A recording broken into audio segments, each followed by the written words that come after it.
welcome to something a little different. So I've been wanting to read books on this channel for some time.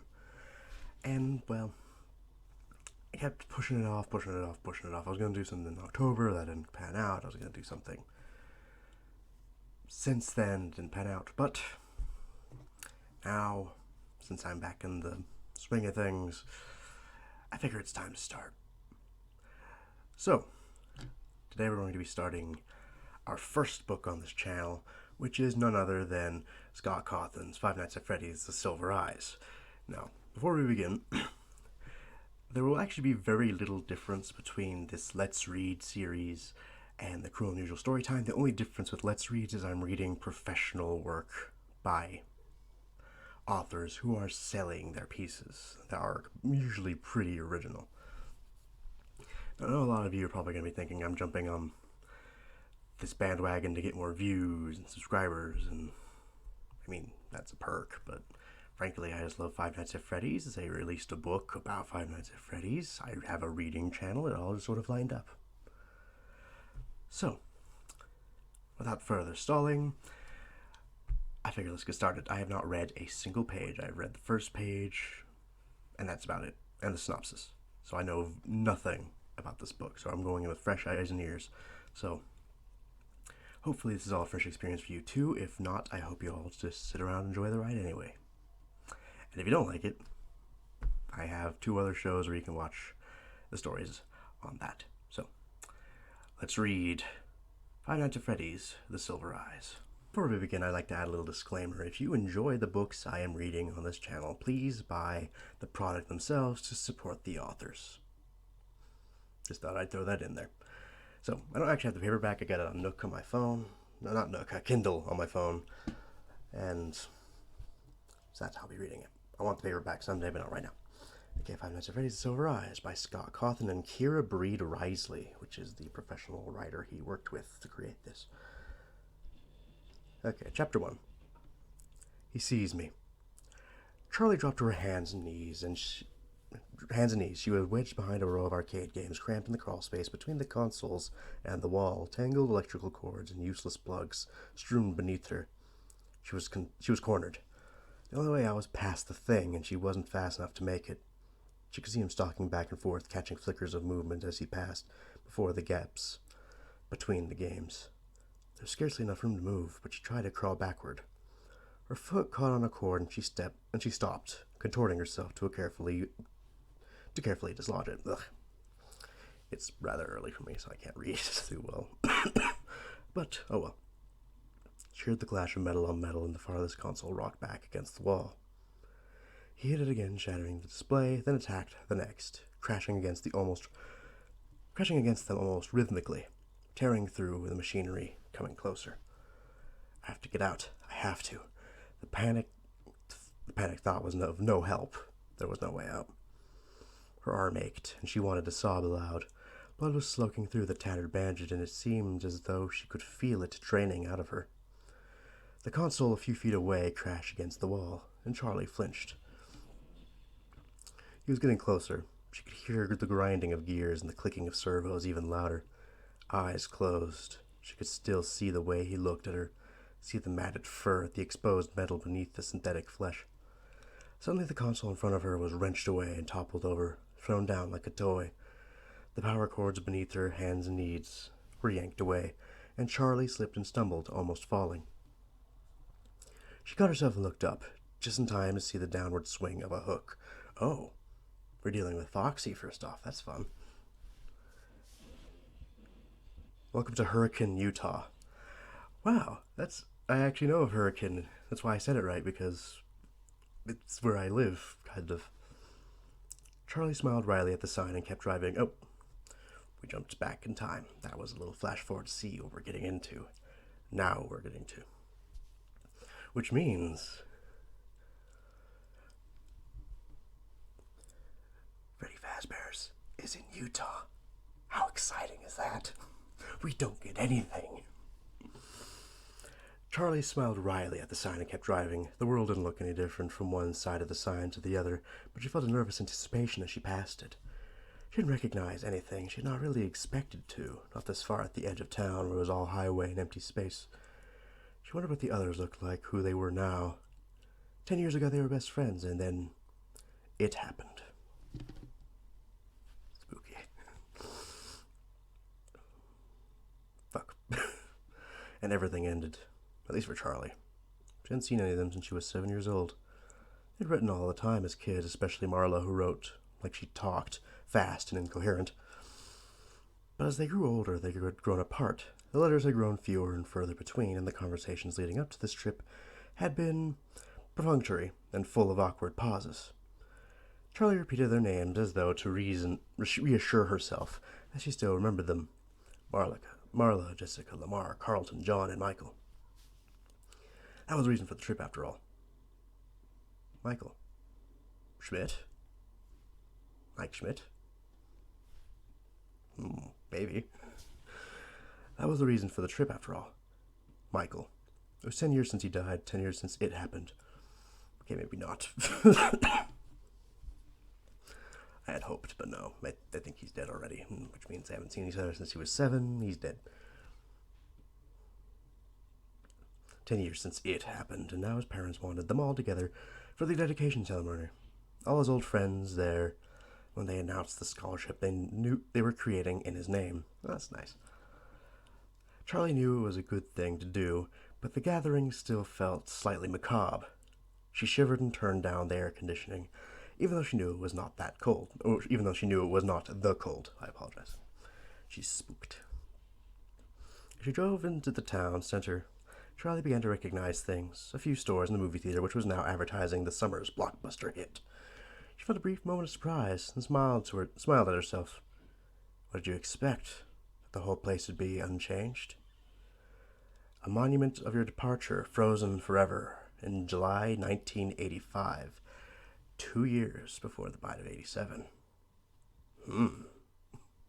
Curiouser and curiouser the rabbit hole goes. Well, that was exactly what she had expected. She looked at her watch, still a few hours to kill before they all met up. She thought about going to the movie, but she knew what she really wanted to do. Charlie made a left turn and headed out of town. 10 minutes later, she pulled to a stop and got out.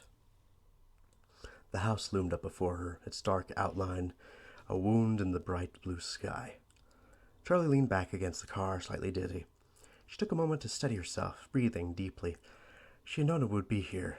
An illicit look through her aunt's bank books a few years before told her that the mortgage was paid off, and Aunt Jen was still paying property taxes. It had only been 10 years. There was no reason it should have changed at all. Charlie climbed the steps, slowly taking in the peeling paint.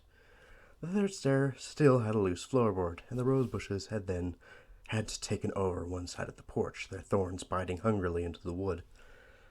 The door was locked, but Charlie had her key. She never actually used it. As she slid it into the lock, she remembered her father putting its chain around her neck. In case you ever need it. Well, she needed it now. The door opened easily, and Charlie looked around. She didn't remember much about the first couple of years here. She'd been only 3 years old, and all the memories faded together in the blur of a child's grief and loss. Not understanding why her mother had to go away, clinging to her father every moment, not trusting the world around her unless he was there, unless she was holding tightly to him, burying herself in his flannel shirts and the smell of grease and hot metal and him. And if I'm correct, the synopsis did say her dad was the one who created our good friends, the animatronics.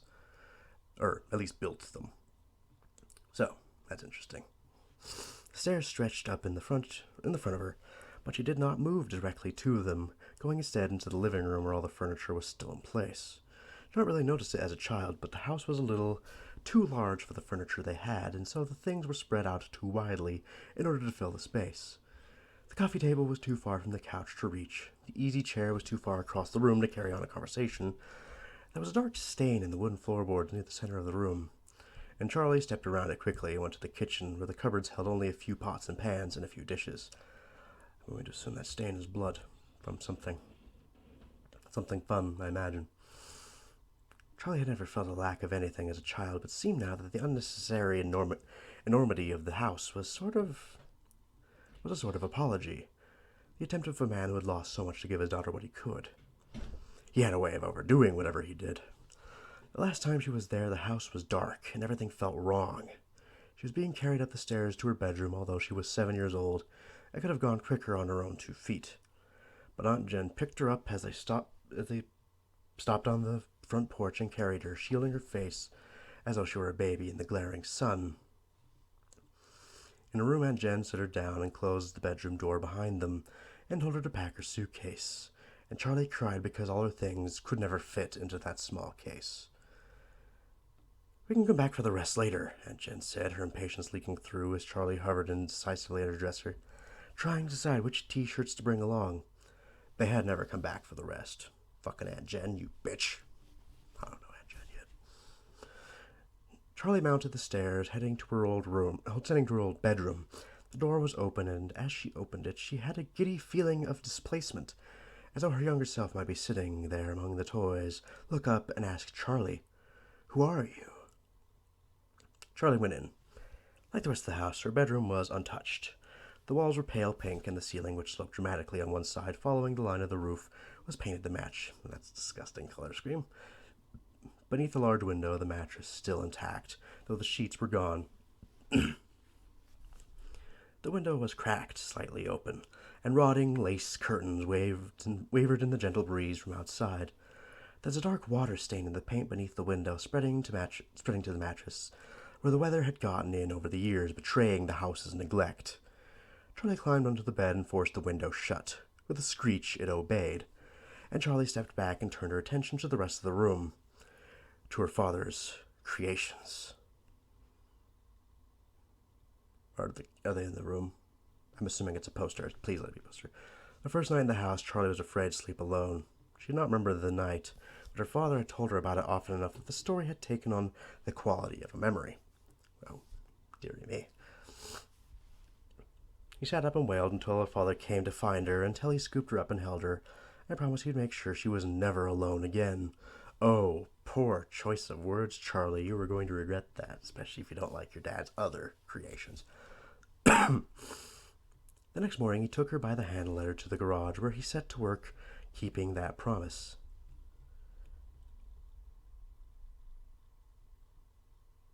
The first of his inventions was a purple rabbit. Bonnie. Good. Now gray with age from years of sitting in the sunlight, her father had named him Theodore. Oh, I guess both Theodore and Bonnie are purple. He was the size of a 3-year-old child, her size at the time, and plush fur, shining eyes, and a dapper red bow tie.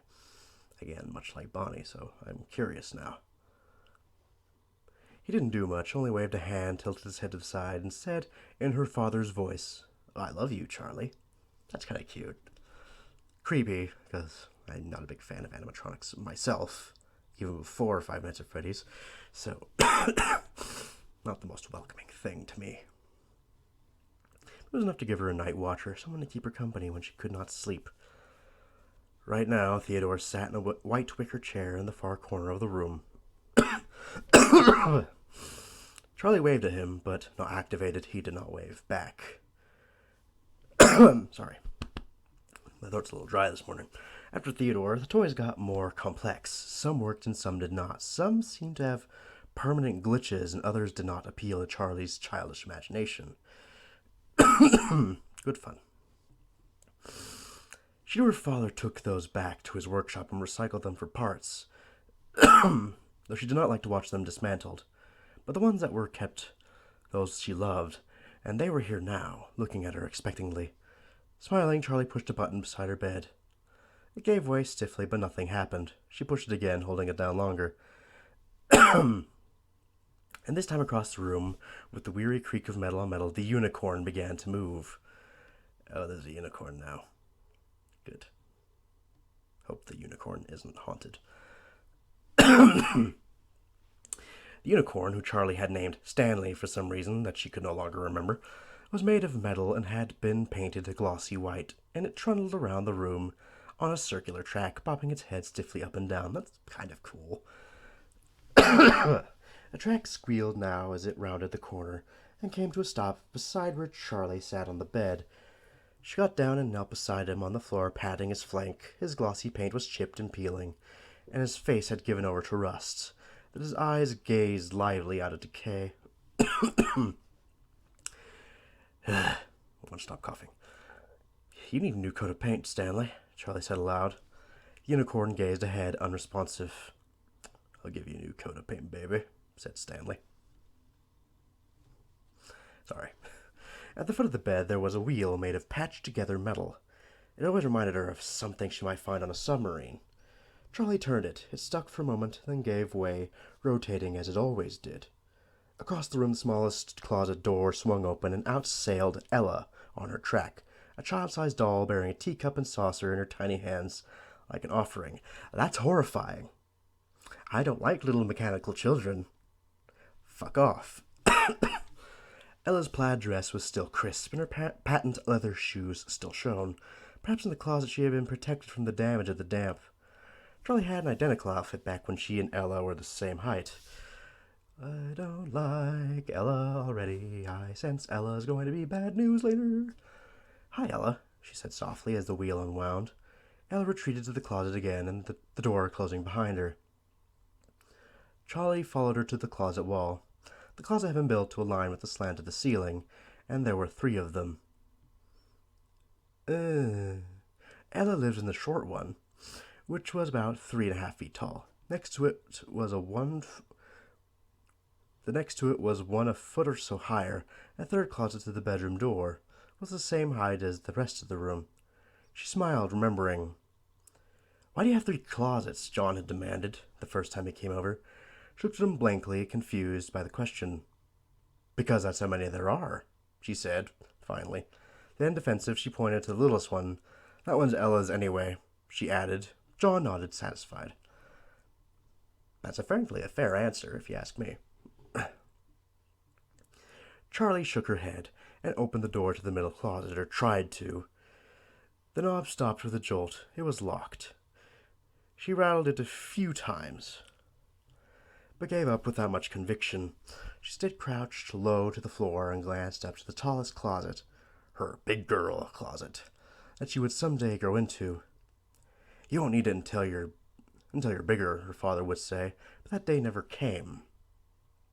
It was now hung open slightly, but Charlie didn't disturb it. It hadn't opened for her, it had only given way to time. Before she stood, she noticed something shiny, half hidden under the rim of the locked middle door. Oh, good. Secrets. She leaned forward to pick it up. It looked like a broken-off piece of a circuit board. She smiled slightly. Nuts and bolts and scraps and parts had turned up all over the place once upon a time. Never mind. Her father always had stray parts in his pockets. He would carry something he was working on around, set it down, and forget where it was, or worse, put something aside for safekeeping. Never to be seen again. There was also a strand of her hair clinging to it. That's weird. She unwound it carefully from the tiny lip of metal it was stuck on. Finally, as though she had been putting it off, Charlie crossed the room and picked up Theodore. His back had not faded in the sun like the front of his body, and was the same rich, dark purple she remembered. Still drawing the weird lines to Bonnie, wondering where that connection comes in. She pressed the button at the base of his neck, but he remained lifeless. His fur was threadbare, one ear hanging loose by a single rotting thread. Okay, now it's starting to resemble Springtrap a bit more, except for the whole yellow thing. And through the hole, she could see green plastic of a circuit board. Charlie held her breath, listening fearfully for something. Lee, the rabbit said with a barely audible, halting noise, and Charlie set him down. Her face hot and her chest pinched tight. She had not really expected to hear her father's voice again. I love you too. Charlie looked around the room again. As a child, it had been her own magical world, and she was possessive of it. Only a few chosen friends were ever allowed inside. She went to her bed and set Stanley moving on his track again. She left, closing the door behind her before the little unicorn came to a halt. She went out to the back door to the driveway and stopped in front of the garage that had become her father's workshop. Half buried in gravel a few feet away was a piece of metal. and Charlie went to pick it up. It was jointed in the middle, and she held it in her hand, smiling a little as if she bent it back and forth. An elbow joint, she thought. I wonder who that was going to belong to. Who knows? She had stood in the exact spot many times before. She closed her eyes, and the memory overwhelmed her. She was a little girl again, sitting on the floor of her father's workshop, playing with scraps of wood and metal as though they were toys, blocks, trying to build. They were toys, blocks? I don't know if that's actually right. Is there a typo in here? Oh, maybe I'm just reading it wrong. Trying to build a tower with the uneven pieces. The shop was hot, and she was sweaty, grime sticking to her legs as she sat in her shorts and sneakers. She could almost smell the sharp metallic odor of the soldering iron. Her father was nearby, never out of sight, working on Stanley the unicorn. Stanley's face was still unfinished, on one side white and shining and friendly, with a shiny brown eye that seemed to almost see her. The other half of the toy's face was all exposed circuit boards and metal parts. Charlie's father looked at her and smiled, and she smiled back, beloved. Behind her father, in a darkened corner, barely visible, hung a jumble of metal limbs, a twisted skeleton with burning silver eyes. They said it. Every once in a while it gave an uncanny twitch. Charlie tried to never look at it, but as her father worked, as she played with her makeshift toys, her eye was drawn to it again and again. The limbs contorted, seemed almost mocking, the thing a ghastly gesture, and yet there was something about it that suggested enormous pain. "Daddy?" Charlie said, and her father did not look up from his work. "Daddy?" she said again, more urgently. This time he turned slowly to her, as though not fully present in the world. "What do you need, sweetie?" She pointed at the metal skeleton. Does it hurt? She wanted to ask the question, but looking into her father's eyes, she found she could not. She shook her head. Nothing. This is getting interesting. He nodded at her with an absent smile and went back to his work. Behind him, the creature gave another awful twitch, and its eyes still burned. I wonder if this is just one of those random endoskeletons, or if this is someone's skeleton. I guess we'll find out, won't we? Charlie shivered and drew herself back to the present. She glanced behind her, feeling exposed. She looked down, and her gaze fixed on something. 3 widely spaced grooves in the ground. She knelt, thoughtful, and ran her finger over one of them. The gravel was scattered away, the marks worn heavily into the dirt. A camera tripod of some sort? It was the first unfamiliar thing she'd seen. The door to the workshop was cracked open slightly, inviting, but she felt no desire to go inside. Quickly she headed back to her car. Settling into the driver's seat, she stopped. Her keys were gone, having probably fallen out of her pocket, and somewhere inside the house. Good. She retracted her steps, only glancing into the living room and kitchen before heading up to her bedroom. The keys were on the wicker chair beside Theodore the bear.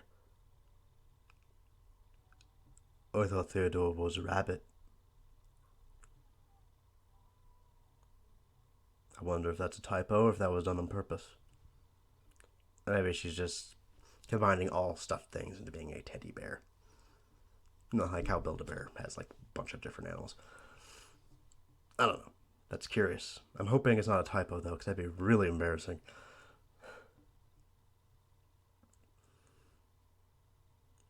I lost my space. Where was I? Oh, she picked them up and jangled them for a moment. Not quite ready to leave the room behind, she sat down on the bed. Stanley the unicorn had come back around to do the bed before stopping, as he always did. And as she sat, she patted him absently on the head. It had grown dark while she was outside, and the room was now cast in shadows. Somehow, without the bright light, the toy's flaws, their deterioration, were thrown into sharp relief. Theodore's eyes no longer shone, and his thin fur and hanging ear made him look like a sickly vagabond. When she looked down at Stanley, the rust around his eyes made them look like hollow sockets, and his bare teeth, which she had always thought of as a smile, became the awful, knowing grin of a skull. Funsies. Charlie stood up, careful not to touch him, and hurried toward the door, but she tripped on the tracks and fell, sprawling on the floor, her foot catching on the wheel beside the bed as she went. There was a whir of spinning metal, and as she raised her head, a small pair of feet appeared under her nose, clad in shining patent leather. She looked up. There above was Ella, staring down at her, horribly. Silent and uninvited, her glassy eyes almost appearing to see. A teacup and saucer were held out before her with a military stiffness, and Charlie got up cautiously, taking care not to disturb the doll. She clearly has a bit of PTSD from the incident. She went out of the room, stepping carefully to avoid accidentally activating any other toys, and as she went, Ella almost matched her pace, retreating to her closet. Charlie hurried down the stairs, seized by an urgency to get away. In the car, she fumbled the key 3 times before sliding it into place. She backed too fast on the driveway, running recklessly over the grass of the front yard, and sped away. After about a mile, Charlie pulled over on the shoulder and turned the car off. Staring straight ahead through the windshield, her eyes focused on nothing. She forced herself to breathe slowly. She reached up and adjusted the rear view mirror so she could see herself. She always expected to see pain, anger, sorrow written on her face, but they never were. Her cheeks were pink and her round face looked almost cheerful, like always. Her first weeks living with Aunt Jen, being introduced to Jen's friends, she heard the same thing over and over. What a pretty child. What a happy-looking child she is. Charlie always looked like she was about to smile. Her brown eyes wide and sparkling, her thin mouth ready to curve up. Even when she wanted to sob, the incongruity, a mild betrayal. I wonder if she, too, is an animatronic. That would be kind of dumb. But now she's probably going to be. We'll see. The incongruity of mild betrayal. She ran her fingers through her light brown hair, as though that would magically fix its slight frizziness, and put the mirror back into position. She turned the car back on and searched for a radio station, hoping music might bring her fully back to reality. She flipped from station to station, not really hearing what any of them were playing, and finally settled on an AM broadcast with a host who seemed to be yelling condescendingly at his audience. She had no idea what he was talking about, but the brash, annoying sound was enough to jar her back into the present. The clock in the car was always wrong, but she checked her watch. It was almost time for her to meet her friends at the diner they had chosen. Freddy Fazbear's Pizza? I highly doubt that. I'm pretty sure it's been closed at this point. Near the center of town, Charlie pulled back onto the road and drove, letting the sound of the angry talk radio host soothe her mind. Charlie pulled into the lot and stopped, but did not park. The front of the diner had a long picture window all across it, and she could see right inside. Though she had not seen them for years, it took her only a moment to spot her friends through the window. Jessica was easiest to pick out from the crowd. She always enclosed pictures with her letters, and right now she looked exactly like her last photo. Even seated, she was clearly taller than either of the boys, and very thin. Though Charlie could not see her whole outfit, she was wearing a loose white shirt with an embroidered vest, and had a brimmed hat perched on her glossy shoulder-length brown hair, an enormous flower threatening to tip it off her head. She was talking, gesturing excitedly about something as she spoke. The 2 boys were sitting next to each other, facing her. Carlton looked like an older version of his red-headed childhood self. He still had a bit of a baby face, but his features had refined, and his hair was carefully tousled and held in place by some alchemical hair product. He was almost pretty for a boy, and wore a black workout shirt, though she doubted he'd ever worked out a day in his life. He was slouched forward on the table, resting his chin in his hands. Beside him was John. Sitting closest to the window, John had been the kind of child who got dirty before he even went outside. There would be paint on his shirt before the teacher handed out the watercolors, grass stains on his knees before they came near a playground, and dirt under his fingernails after he washed his hands. That's very impressive. Charlie knew it was him because it had to be, but he looked completely different. The grubbiness of childhood had been replaced by something crisp and clean. He was wearing a neatly pressed light green button-down shirt, the sleeves rolled up and the collar open, preventing him from looking too uptight. And he was leaned back confidently in the booth, nodding enthusiastically, apparently absorbed in whatever Jessica was saying. The only concession to his former self was his hair sticking up all over his head, and a 5 o'clock shadow, a smug adult version of the dirt he was always covered in as a kid. Charlie smiled to herself. John had been something like her childhood crush before either of them really understood what that meant. He gave her cookies from his Transformers lunchbox, and once in kindergarten took the blame when she broke the glass jar that held colored beads for arts and crafts. She remembered the moment when it slipped from her hands and she watched it fall. She could not have been fast enough to catch it, but she would have not have tried. She wanted to see it break. Weird kid. The glass hit the wood floor and shattered into 1,000 pieces, and the beads scattered, many-colored among the shards. And she thought it was beautiful, and then she started to cry. It's like, oh, that was nice, but oh shit, am I in trouble. John had a note sent home to his parents, and when she told him thank you, he had winked at her, with an irony beyond his years, and simply said, "For what?" After that, John was allowed to come to her room. She let him play with Stanley and Theodore, watching anxiously the first time as he learned to press the buttons and make them move. She'd be crushed if he didn't like them, knowing instinctively that if he did not, she would think less of him. They were her family. They're all her family. But John was fascinated as soon as he saw them. He loved her mechanical toys, and so she loved him. 2 years later, behind a tree beside her father's workshop, she almost let him kiss her, and then it happened. And everything ended, at least for Charlie. I'm really curious about the it. It could have been the bite, it's too early. Unless we're following Five Nights at Freddy's 4's plot, which is still really confusing to me. Charlie shook herself, forcing her mind back to the present, looking again at Jessica's polished appearance. She took down herself, purple t-shirt, denim jacket, black jeans, and combat boots. It felt like a good choice this morning, but now she wished she had chosen something else. This is all you ever wear, she reminded herself. She found a parking space, locked the car behind her, even though people in Hurricane, Utah did not usually lock their cars, and went to the diner to meet her friends for the first time in 10 years. The warmth and noise and light of the restaurant hit her in a wave as she entered, and for a moment she was overwhelmed. But Jessica saw her pause in the doorway and shouted her name, and Charlie smiled and went over to her. "Hi," she said awkwardly, flicking her eyes at each of them, but not fully making eye contact. Jessica scooted over on the red vinyl bench and patted the seat beside her. This is a long-ass chapter, I'm just noticing. "Here, sit," she said. "I was just telling John and Carlton about my glamorous life." Who says that? Jessica, apparently. She rolled her eyes as she said it. Oh, okay, she was managing to convey both self-deprecation and the sense that her life was truly something exciting. "Do you know Jessica lives in New York?" Carlton said. There was something careful about the way he spoke, like he was thinking about his words before he formed them. John was silent, but he smiled at Charlie, anxiously. That was disgusting, I apologize. Jessica rolled her eyes again, and with a flash of deja vu, Charlie suddenly recalled that this had been a habit even when they were children. 8 million people live in New York, Carlton. It's not exactly an achievement, Jessica said. Carlton shrugged. "I've never been anywhere," he said. "I feel you, bro." "I didn't know you still lived in town," Charlie said.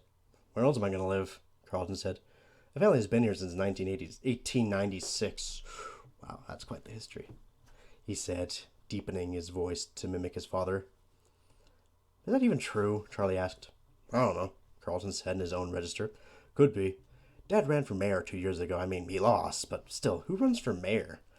He made a face. "I swear the day I turn 18, I am out of here. So keep in mind, if it was 7 when it happened, they're only 17 right now." Which makes me wonder what the hell is going on. Is this summer vacation? I don't know. Maybe they just graduated. Who's to say? "Where are you going to go?" John said, looking seriously at Carlton. I didn't know it was Carlton's voice. John, or I would have spoken a little lower.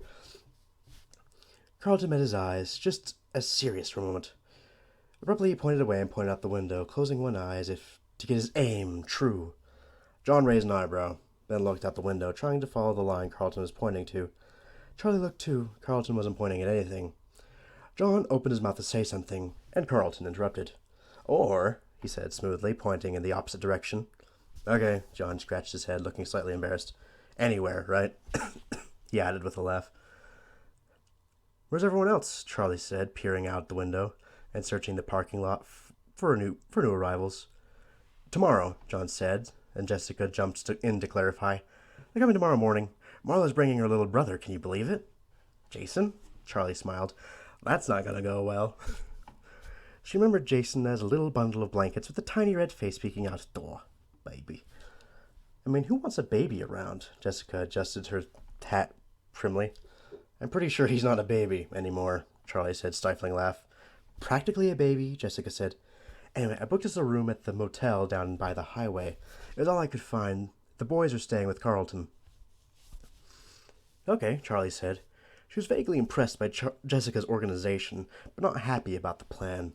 She was loath to share a room with Jessica, who now seemed like a stranger. I get that. I do. Jessica had become the kind of girl who intimidated her, polished and immaculate, speaking as though she had everything in life figured out.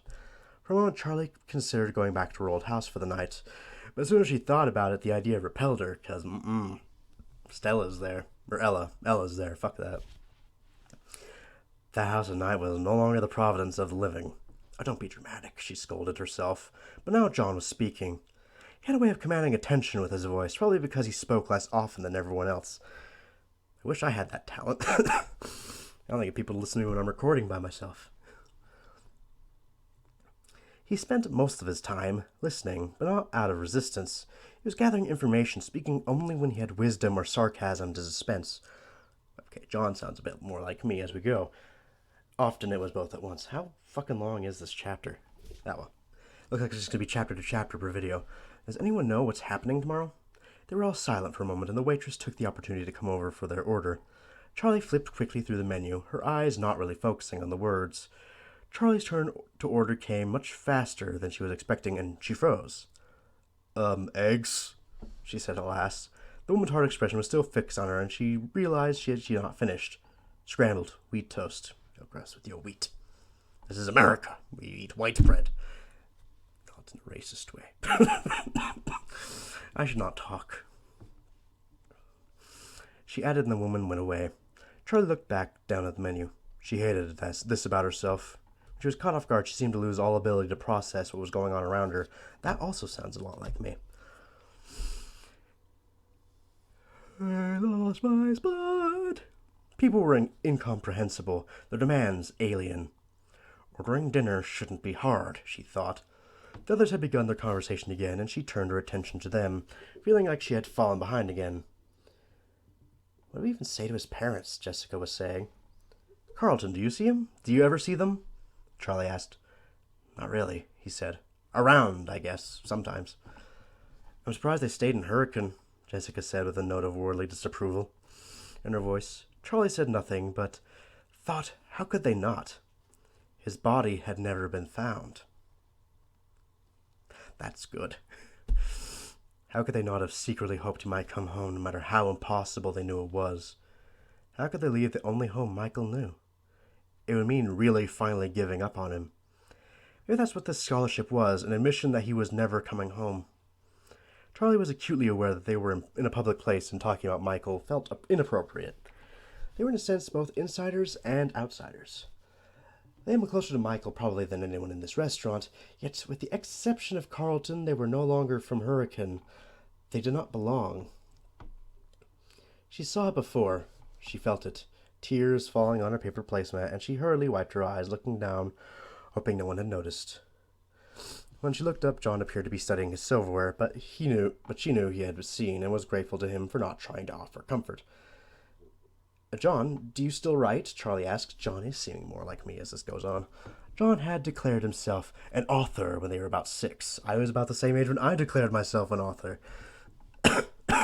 Having learned to read and write when he was 4, a year ahead of the rest of them. At the age of 7, he completed his first novel and pressed his poorly spelled, inscrutably illustrated creation on his friends and family, demanding reviews. Again, I did pretty much the same thing.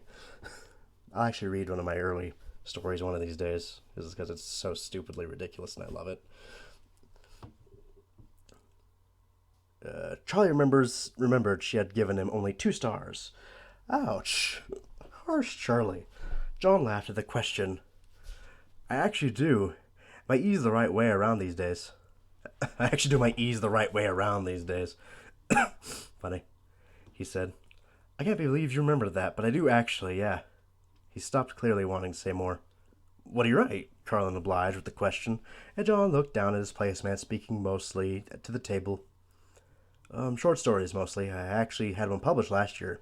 I mean, it was just a magazine, nothing big.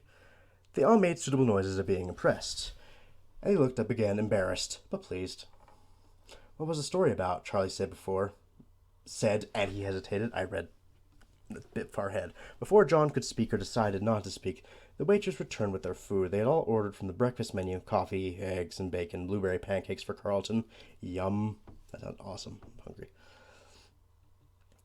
The brightly colored food looked hopeful, like a fresh start to the day. Charlie took a bite of her toast, and they all ate silently for a moment. Hey, Carlton, John said suddenly. Whatever happened to Freddy's, anyway? There was a brief hush. Carlton looked nervously at Charlie, and Jessica stared up at the ceiling. John flushed red, and Charlie spoke hastily. It's okay, Carlton. I'd like to know, too. Again, if I recall from the synopsis, her dad worked there, essentially. Carlton shrugged, stabbing at his pancakes, nervously with his fork. They built over it, he said. Well, what did they build? Jessica said. Is there something else there now? Was it built over or just torn down? John asked, and Carlton shrugged again, quick like a nervous tick. Like I said, I don't know. It's too far back from the road to see, and I haven't actually exactly investigated. It might have been leased to someone, but I don't know what they did. It's all been blocked off for years under construction. You can't even tell if the building is still there. So it could still be there, Jessica said with a spark of excitement breaking through. Excitement is not the feeling to be having about this situation, Jessica. Charlie felt the diner's fluorescent lights glaring down on her face. Suddenly too bright. She felt exposed. She had barely eaten, but she found herself rising from the booth, pulling a few crumpled pills from her pocket and dropping them on the table. I'm going to go outside for a minute, she said. Smoke break, she added hastily. You don't smoke, she chided herself for the clumsy lie as she made her way to the door, jostling past a family of 4 without saying excuse me. Way to go, Charlie, and stepped out into the cool evening. She walked to her car and sat on the hood, the metal denting slightly under her weight. She took in breaths of the cool air as if it were water and closed her eyes. You knew it would come up. You knew you'd have to talk about it, she reminded herself. She practiced on the drive here, forced herself to think back to happy memories, to smile and say, Remember when? She thought she was prepared for this, but of course she had been wrong. Or why would she have run out of the restaurant like a child? Charlie? She opened her eyes and saw John standing next to the car, holding her jacket out in front of him like an offering. You forgot your jacket, he said, and she made herself smile at him. Thanks, she said. She took it and draped it over her shoulders and slid over the car's hood for him to sit. Sorry about that, she said, and in the dim lights at the parking lot she could still see him blush to the ears. He joined her on the car's hood, leaving a deliberate space between them. I haven't learned to think before I talk. I'm sorry. John watched the sky as a plane passed over him. Charlie smiled, this time unforced. It's okay. I knew it was going to come up. It had to. It sounds stupid, but I never think about it. I don't let myself. No one knows what happens except my aunt, and we never talk about it. Then I come here, and suddenly it's everywhere. I was just surprised, that's all. Uh-oh. John pointed, and Charlie and Jessica, and Charlie saw Jessica and Carlton hesitating in the doorway to the diner. Can't speak. She waved them over, and they came. Remember that time at Freddy's when the merry-go-round got stuck and Marla and that mean kid Billy had to keep riding it until their parents plucked them off? Charlie said. John laughed, and a smile broke out across Charlie's face. Mean kid Billy. I wonder if that's the older brother of the douche who fed his... I'm not going to spoil that. I'm really sorry if you haven't played 5 Nights at Freddy's 4 yet and didn't know about that. I didn't say who it was, so I didn't spoil it entirely. Their faces were bright red, crying like babies. She covered her face, guilty that it was so funny to her. Don't feel guilty. It's funny shit. There was a brief surprised silence. Then Carlton started laughing. Then Marla puked all over him. Sweet justice, Charlie said. Actually, I think it was nachos, John added. Jessica wrinkled her nose. So gross, I never wrote it again, not after that. Oh, come on, Jessica, they cleaned it, said Carlton. I wish your kids puked all over that place. Those wet floor signs weren't there for nothing. Right, Charlie? Don't look at me, she said. I never puked. We spent so much time there. Privileges of knowing the owner's daughter. Oh, her daddy was the owner. That's even better. I thought he just made the animatronics. Jessica said, looking at Charlie with mock accusation. I couldn't know who my dad was, Charlie said, laughing. Jessica looked thoughtful for a moment and then continued. I mean, how could you have How could you have a better childhood than spending all day at Freddy Fazbear's Pizza, she said. Oh, you naive child.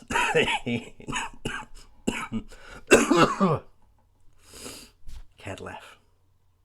No, said Carlton. I think that music got to me over the years. He hummed a few bars of the familiar song, and Charlie dipped her head to it, recalling the tune. I love those animals so much, Jessica said suddenly. What's the proper term for animals? What's the proper term for them? Animals, robots, mascots? I think those are all accurate, Charlie leaned back. Well, anyway, I used to go and talk to the bunny. What was his name? Bonnie, Charlie said. Yeah, said Jessica. I used to complain to him about my parents. I always thought he had an understanding look about him. Carlton laughed. Animatronic therapy, recommended by 6 out of 7 crazy people. Shut up, Jessica retorted. I knew he wasn't real. I just liked talking to him. This is very interesting, but God, this episode's going to be long. Charlie smiled a little. I remember that. She said. Jessica in her prim little dress, her brown hair in 2 tight braids, like a little kid out of an old book, walking up to the stage when the show was over, whispering earnestly to the life-size animatronic rabbit. You clearly haven't seen the version without his face. If anyone came up beside her, she went instantly silent and still, waiting for them to go away so she could resume her one-sided conversations. Oh, I guess they could move at this point. That's good. Charlie had never talked to the animals at her father's restaurant or felt close to them like some kids seemed to. Although she liked them, they belonged to the public. So they weren't her animatronics like the ones in her room. I get that. She had her own toys, mechanical friends, waiting for her at home that belonged only to her. I liked Freddy, said John. He always seemed the most relatable. He's a bear. You know, there are a lot of things about my childhood that I can't remember at all, Carlton said. But I swear I can close my eyes and see every last detail of that place.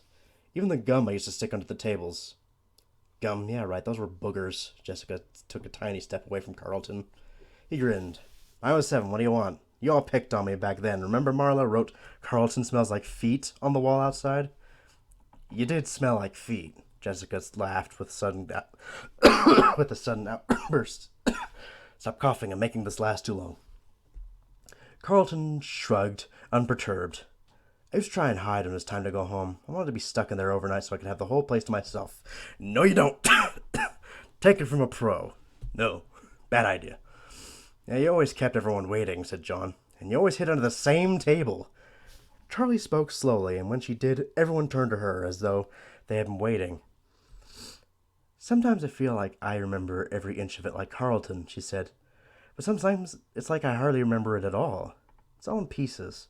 Like I remember the carousel and the time I got stuck. I remember drawing on the placemats. I remember the little things. Eating that greasy pizza, hugging Freddy in the summer, and his yellow fur getting stuck all over my clothes. Fredbear has yellow fur. That will be interesting as it goes along. Because Freddy's usually brown. But not Fredbear. But a lot of it's like pictures, like it happened to someone else. They were all looking at her oddly. Freddy was brown, right? See? Jessica looked to the others for confirmation. I guess you don't remember it that well after all, Carlton teased Charlie, and she laughed briefly. Right, I meant brown, she said. Brown. Freddy was brown. Why do you remember Fredbear's colors then? This just got 10 times more interesting, and I was already really interested to begin with.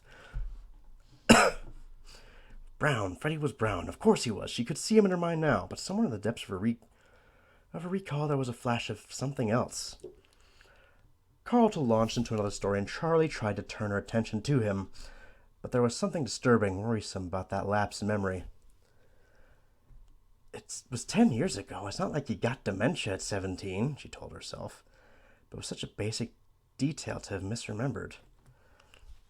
Out of the corner of her eye, she caught John looking at her a pensive expression on his face, as though she had said something important. You really don't know what happened to it? She asked Carlton with more urgency in her voice than she intended, and he stopped talking, surprised. Sorry, she said. Sorry, I didn't meant to interrupt you.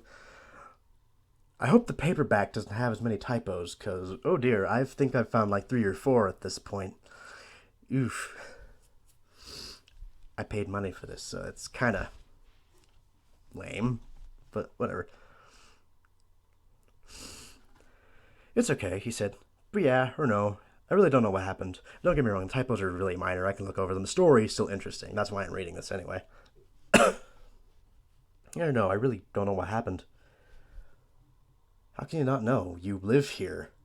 That's a very valid point, if you ask me. Charlie, come on, said John. It's not like I hang around that part of town. Things are different. The town has grown, Carlton said, seeming mildly unruffled by her outburst.